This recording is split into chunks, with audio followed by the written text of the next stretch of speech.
Welcome back, everyone, to the Deep Dive. Today, we are going to try to get to the bottom of something pretty fundamental to the way we learn and understand the world around us, but something that is often missing from discussions about education. Yeah, and you've pulled together a really fascinating set of sources all dealing with this idea of a knowledge gap, especially Natalie Wexler's book, The Knowledge Gap, The Hidden Cause of America's Broken Education System and How to Fix It. Right, and so for this deep dive, our mission, I guess, is to really unpack this core argument that the background knowledge we already have is way more important for reading comprehension and doing well in school than just focusing on isolated skills, which seems to be the main thing going on in a lot of classrooms these days. Exactly right. And we need to understand, what does this knowledge gap even look like? Where does it come from? And what do your sources say about how we might actually go about fixing it? Okay, so let's get into it. So it seems like the central argument here is that there is a real disconnect, a gap between what scientists who study learning, what they know about how we learn, and what's actually happening in schools.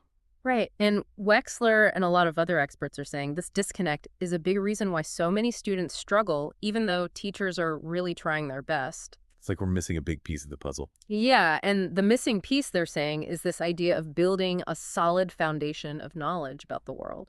So let's talk about that. I mean, for a long time, the idea in education has been that reading comprehension is all about teaching certain skills, right? Right. Like, finding the main idea or making inferences or understanding the sequence of events in a story. And the idea was you teach kids these skills and they can apply them to any text. Right, and that makes sense on the surface, right? You teach someone how to find the main idea, they should be able to do that in any book or article. Yeah. But as your sources point out, this whole approach has led to this huge emphasis on what they call the literacy block in elementary school, and that often comes at the expense of other subjects like history or science. Yeah, and it's pretty striking how much time is divided to this. By 2012, early elementary teachers were saying they were only spending something like 15 to 20 minutes a day on social studies and science, on average. And those numbers are probably even high because teachers were reporting on themselves. So you have this literacy block, which can be like 2 or 3 hours a day Yeah. sometimes. Huge chunk of the school day. And the thinking seems to be that if kids are struggling with reading, the answer is just to do more of this, more of those skills. Our practice. Yeah. Teachers double down on those skills thinking the problem is they just need more practice. Right. And this is where the puzzle gets even more interesting because despite all this focus on reading skills and despite pouring a ton of resources into it over many years, American students' reading scores just haven't gotten that much better. There's no real improvement. Yeah, for something like 20 years, two-thirds of students have consistently scored below proficient on reading tests. A lot of fourth graders just aren't ready to move from learning to read to reading to learn.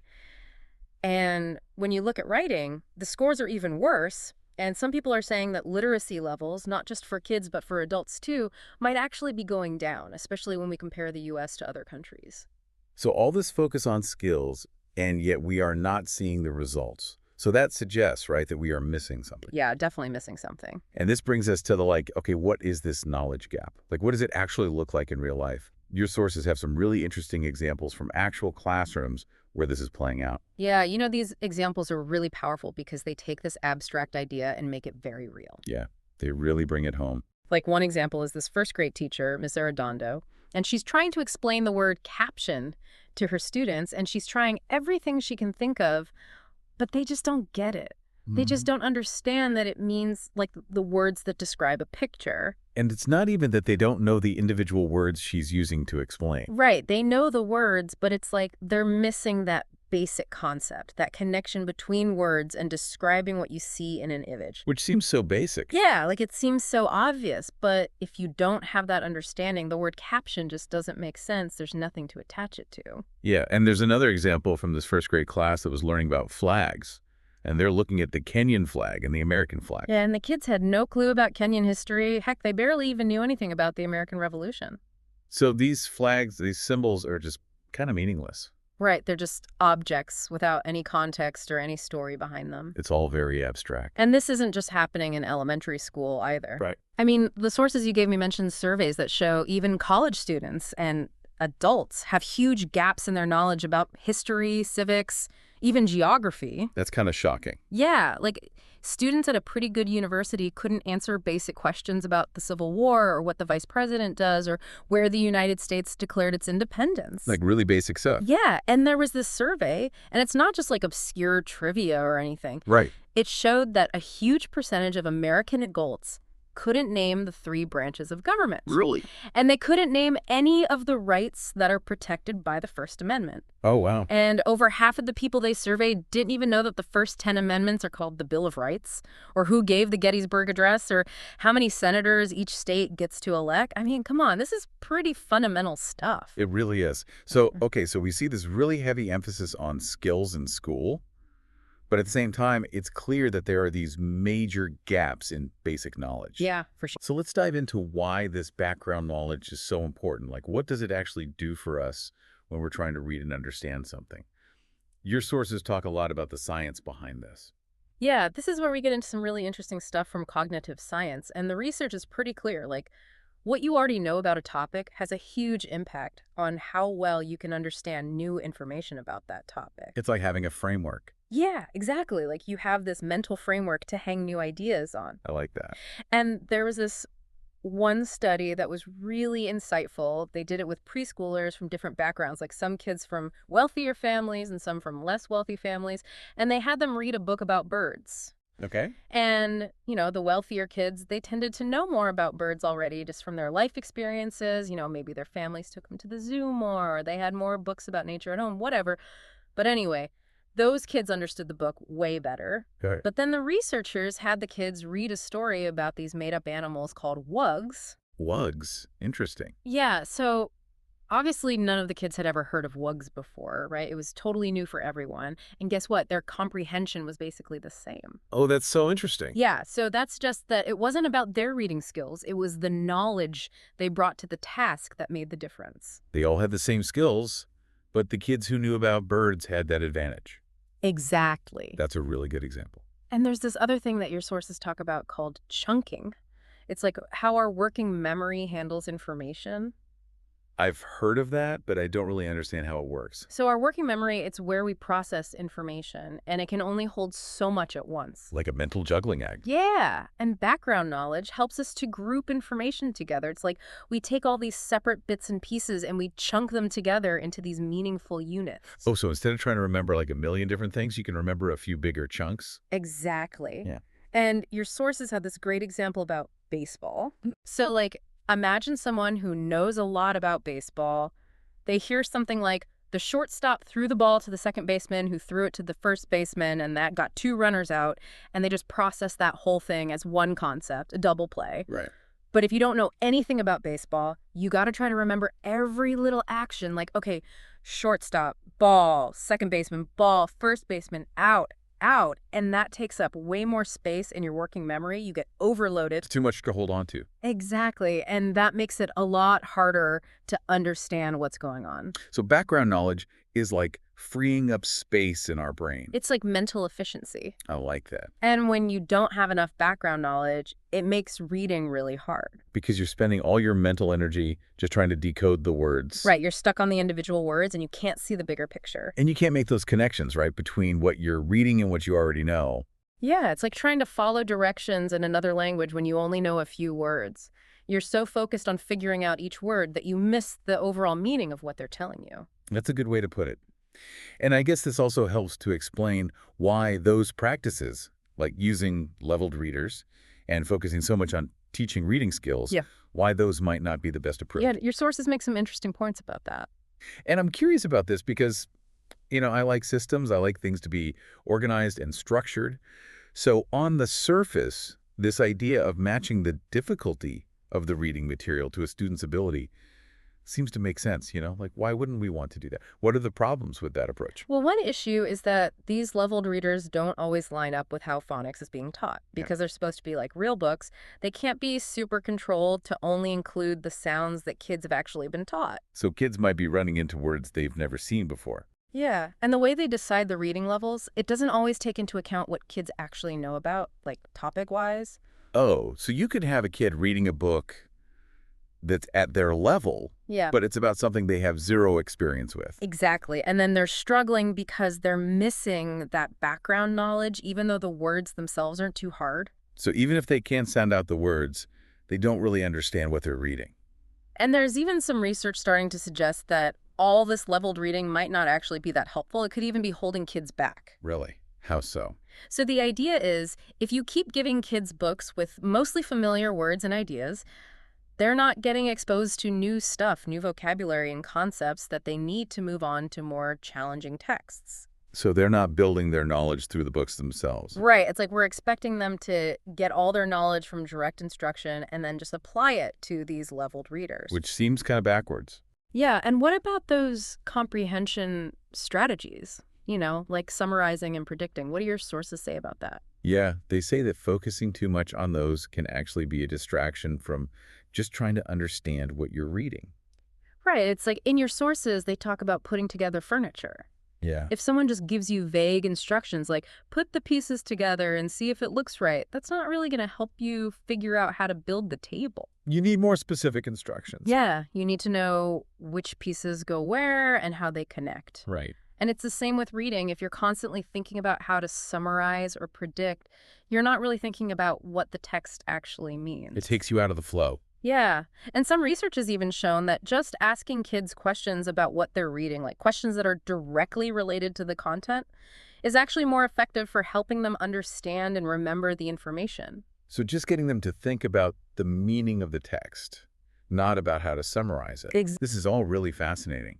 But it also seems like this whole emphasis on skills instead of knowledge might be especially unfair to students who come from lower-income families. You're right. That's a really important point. Because if kids aren't getting that background knowledge at home, they're already starting school at a disadvantage. Yeah, and this isn't because they're not smart. It's because of all these factors that come with growing up in poverty, like maybe their parents don't have as much time to read to them, or they can't afford to buy them a bunch of books or take them to museums and stuff. So if schools are mostly focused on teaching skills, they're not really helping these students catch up on the knowledge they're missing. Exactly. And they might even be widening the gap between them and the kids who come to school already knowing a lot. That's a huge problem. Yeah, it's like trying to teach someone advanced carpentry when they don't even know how to use a hammer. Right. The skills are important, but you need that basic knowledge as a foundation.